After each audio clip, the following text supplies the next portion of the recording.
Welcome to I9. కేంద్ర ప్రభుత్వం ప్రవేశపెట్టిన బడ్జెట్లో తెలంగాణ రాష్ట్రానికి మరోసారి మొండి చేయి చూపించారని మహేశ్వరం నియోజకవర్గ కాంగ్రెస్ పార్టీ ముఖ్య నాయకులు మండిపడ్డారు. బుధవారం బడంగపేట సర్కిల్ పరిధిలోని 57వ డివిజన్ నాదర్గల్లో ఏర్పాటు చేసిన సమావేశంలో వారు కేంద్ర బడ్జెట్ తీరును తీవ్రంగా ఖండించారు. ఈ సందర్భంగా నాయకులు మాట్లాడుతూ విభజన హామీల అమలులో కేంద్రం పూర్తిగా విఫలమైందని ఆరోపించారు. తెలంగాణ నుంచి భారీగా పన్నులు వసూలు చేస్తున్న కేంద్రం తిరిగి రాష్ట్ర అభివృద్ధికి కేటాయింపులు చేయడంలో వివక్ష చూపుతోందని విమర్శించారు. రైతులు, యువత, సామాన్యుల ఆశలను ఈ బడ్జెట్ నీరుగార్చిందని వారు ఆవేదన వ్యక్తం చేశారు. కేంద్రం తన వైఖరిని మార్చుకోకపోతే రానున్న రోజుల్లో కాంగ్రెస్ పార్టీ ఆధ్వర్యంలో నిరసనలను ఉధృతం చేస్తామని నాయకులు హెచ్చరించారు. ఈ కార్యక్రమంలో నాదర్గల్ మాజీ సర్పంచ్ మరి హనుమంత్ రెడ్డి, మాజీ MPTC Sriram Reddy, AICC Vicharbagh coordinator Moyapalli Raghavender Reddy, Maheshwaram నియోజకవర్గ యువజన కాంగ్రెస్ అధ్యక్షులు Vallapu Subhan Yadav, market committee director Boyapalli Govardhan Reddy, Maheshwara youth Congress social media coordinator Ankamgari Venkatesh Goud, Anand Reddy, Puttagalla Jagan, Bangari Ashok, Anjanna Kumar Yadav, Tirupati Reddy, Shiva, ముఖ్య కార్యకర్తలు, నాయకులు పాల్గొన్నారు. కేంద్ర బడ్జెట్ మీద స్పందిస్తూ మేము 57 డివిజన్ కార్యకర్తలమంతా కూడా ఏదైతే నరేంద్ర మోడీ గారు, నిర్మలా సీతారామన్ గారు ఇచ్చిన బడ్జెట్ ఏదైతే ఇచ్చారో అందరూ జబ్బలు జరుచుకుంటుర్రు. కానీ అందులో ఏమి ఇచ్చిండ్రు? తెలంగాణకి ఏదన్నా అనుకూలమైన ఒక వర్డ్ ఇచ్చిర్రా అనేది అంటే ఏది లేదు. ఇప్పటి వరకు మన దగ్గర 10 పైసలు లేవు. మన దగ్గరికి వెళ్ళి 8 మంది ఎంపీలు, 2 మంత్రులు అందులో సహాయ మంత్రులుగా ఉన్నారు. రూపాయి తెచ్చిన పాపాన పోలేరు. మరి దానికి ఒత్తాసాలు కుట్ట జబ్బలు జరుచుకుంటూ మన లోకల్ ప్రాతినిధ్యం ఉన్న నాయకులంతా జబ్బలు జరుచుకుంటున్నారు. అది ఎంతవరకు సబబని నేను మీ ద్వారా వారిని ప్రశ్నిస్తున్నాను. ముఖ్యంగా గ్లోబల్ సమ్మిట్ అని పెట్టిన మన సీఎం రేవంత్ రెడ్డి గారు దానికి ఎంతో బడ్జెట్ ఇస్తాము, ఇది చేస్తాం, అది చేస్తాం అన్నారు. ఏది రూపాయి ఇవ్వలేడు. ఓ RRRకి అన్నాడు, RRRకి ఏది లేదు. నవోదయ స్కూల్స్ అన్నారు, దానికి లేదు. ఇన్స్టిట్యూషన్స్కు ఏదన్నా ఇచ్చిండా అంటే ఒక రూపాయి ఇచ్చింది. తెలంగాణకు రూపాయి ఇచ్చిన పాపన పోలేడు.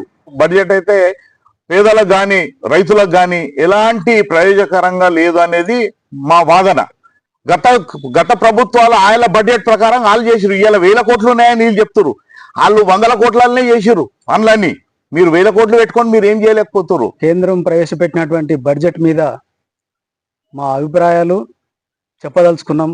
ఎందుకంటే మోడీ గారు మీరు 3 సార్లు ప్రధానమంత్రిగా ఎన్నో విజయాలు సాధిస్తున్నటువంటి అభివృద్ధి పనులు కానీ దేశానికి సంకేతం ఇస్తున్నారు. సబ్కా సాత్, సబ్కా వికాస్, సబ్కా భారత్ అని ఒక నినాదం పెట్టి చేస్తున్నారు. చాలా ధన్యవాదాలు. మరి మా తెలంగాణకు ఏ విధంగా ప్రోత్సహిస్తారు? మా ముఖ్యమంత్రి వర్యులు చాలా సందర్భాలలో మన దేశానికి పెద్దన్న, మనందరికీ పెద్దన్న అని సంబోధిస్తూ మిమ్మల్ని ఎంతో గౌరవించి పొగుడుతున్నాడు. మరి మా రాష్ట్రం మీద ఎందుకంత విభేదనం? ఎందుకు విభేదిస్తున్నారు? ఎందుకు ఆక్రోశము? ఎందుకు ఈ విధంగా మా రాష్ట్రాన్ని ఇంత ఇబ్బందుల పాలు చేస్తారు? మరి మా మీద ఎందుకు ఆక్రోశం? మా రాష్ట్ర ప్రజల మీద ఎందుకు? మా రాష్ట్రాన్ని కూడా పక్క రాష్ట్రం ఇచ్చినట్టుగా మాకు కూడా సాయం చేయండి. మా రాష్ట్రాన్ని అభివృద్ధిని పరిచయం చేయండి. బడ్జెట్లో నిర్మలా సీతారామన్ మాట్లాడుతుంటూ తెలంగాణ ప్రజలంతా ఆశించారు తెలంగాణకు నిధులు వస్తాయేమని. తెలంగాణకు ఇచ్చింది ఏంటంటే గుండు సున్నా. నరేంద్ర మోడీ గారు సంవత్సరానికి 2 కోట్ల ఉద్యోగాలు ఇస్తున్నారు. ఉద్యోగాలు ఇప్పటి వరకు ఒక్క ఉద్యోగం కూడా కేంద్రం నుంచి మన రాష్ట్రాలకు ఎవరికి రాలేవు. చదువుకున్న విద్యార్థులు వాళ్ళు కూడా ఆశ చాలా ఉంది. ఉద్యోగాలు కేంద్రం నుంచి మేము చదువుకుంటే వస్తాయేమని. అవి కూడా గుండు సున్నానే. కానీ ముఖ్యమంత్రి రేవంత్ రెడ్డి గారు తెలంగాణ రాష్ట్రాన్ని ఏ విధమైన అభివృద్ధి చేయాలో సకల ప్రయత్నాలు చేస్తున్నారు. ఇంకో 2 సంవత్సరాలలో మన తెలంగాణ రాష్ట్రం అంచెలంచెలుగా ఎదిగి రాష్ట్రాన్ని అభివృద్ధి చేస్తాడని తెలంగాణ రాష్ట్ర ప్రజలకు సంపూర్ణమైన నమ్మకం ఉంది. కేంద్ర ప్రభుత్వం నిర్వహించినటువంటి కేంద్ర బడ్జెట్ ₹1 కూడా తెలంగాణ ప్రభుత్వానికి ఇవ్వలేదు. దానికి నిరసనగా వాళ్ళ ఎంపీల పైన కానీ 8 మంది ఎంపీలు గెలిచిరు. 2 మంత్రులు ఉన్నారు. ఆ 2 మంత్రులకు కూడా కొంచెమన్నా సిగ్గిశరం ఉండాలి. ఎందుకంటే తెలంగాణకి ఏం తెలియదు. రేపు రాబోయే ఎలక్షన్ లో ఏ విధంగా చెప్పి ప్రజలకు వెళ్తారని తెలియజేస్తున్నాము. నెక్స్ట్ టైం మాకు ఖచ్చితంగా తెలంగాణ ప్రభుత్వానికి నిధులు ఖచ్చితంగా తేవాల్సిందిగా కోరుతున్నాము. అలాగే మోడీ గారు వచ్చిన 1 year లోపలనే 2 కోట్ల ఉద్యోగాలు ఇస్తున్నాడు. దాదాపు 10 సంవత్సరాలు అవుతుంది, ఒక్క ఉద్యోగంగా యువతకు ఇవ్వలేదు.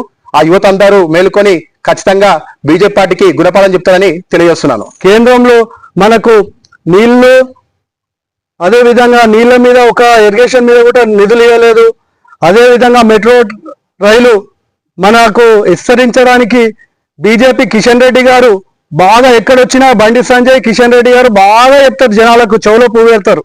ఎందుకంటే ఈ రోజు హైదరాబాద్ అభివృద్ధి చెందుతుందంటే దాని తగ్గట్టుగా నిధులు కూడా కేటాయించాలి. ఇక్కడ నుంచి ట్యాక్సులు వసూలు చేస్తున్నారు కానీ మనకు రావాల్సిన వాటా రావట్లేదు. మనం 29వ రాష్ట్రంగా ఆవిర్భవించిన తెలంగాణకు గుండు సున్నా తెచ్చారు. మన తెలంగాణ ఆత్మగౌరవం ఏంటంటే కాంగ్రెస్ పార్టీ అధికారం వచ్చిన తర్వాత మళ్ళీ ఎలక్షన్లు వచ్చినాయి. కేంద్రంలో మోడీ ఉంటే మనకి ఏదో వస్తాయని చెప్పి మన జనాలంతా బీజేపీ కోటేస్తే ఇక్కడ నుంచి 8 మంది ఎంపీలను పంపిస్తే 8 మంది ఎంపీలకు గుండు సున్నా పంపించాడు మోడీ. ఇప్పటికైనా దయచేసి మనకు రావాల్సిన నిధులు వెంటనే కేటాయించగలరని కోరుకుంటూ ధన్యవాదాలు తెలుపుకుంటూ కేంద్రం బడ్జెట్ ను రిలీజ్ చేయడం జరిగింది.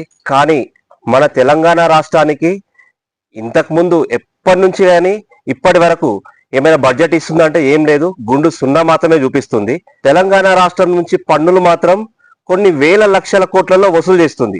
మరి తెలంగాణ రాష్ట్రానికి అభివృద్ధికి ఏమైనా చేస్తుందా అంటే ఏం చేస్తలేదు. RRR రోడ్డు మనకు ఇక్కడ వచ్చినటువంటి కంపెనీలకు కానివ్వండి, నవోదయ పాఠశాలలకు కానివ్వండి, ఇంకా చాలా పెద్ద పెద్ద ప్రాజెక్టులు ఉన్నాయి. ఎన్ని ప్రాజెక్టులు తీసుకెళ్లినా కూడా వాటన్నిటిని పక్కకు అవలీలగా పక్కకు నెట్టేస్తుంది.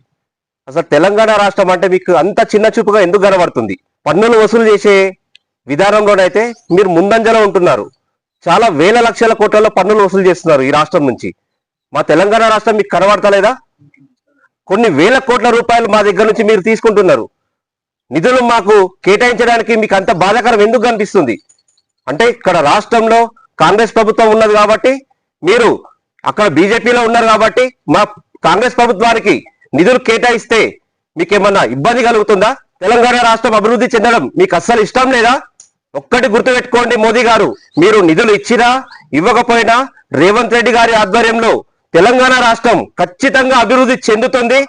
ఇక ముందు వచ్చే బడ్జెట్ లోనైనా ఖచ్చితంగా తెలంగాణ రాష్ట్రానికి నిధులు కేటాయిస్తే బాగుంటుందని మేము అనుకుంటున్నాం. మరి కేంద్రము ప్రవేశపెట్టినటువంటి బడ్జెట్ ప్రతిసారి చూస్తే తెలంగాణకు అన్యాయం చేసే విధంగా ఆ బడ్జెట్ చేస్తున్నారు వాళ్ళు.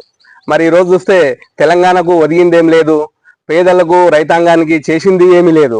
వాళ్ళు బడ్జెట్ అంటున్నారు. కేంద్రంలో వాళ్ళు 8 మంది ఎంపీలు ఉన్నారు బీజేపీ వాళ్ళు. మరి 8 మంది ఎంపీలో మంత్రులు ఉన్నారు, సహాయ మంత్రులు ఉన్నారు.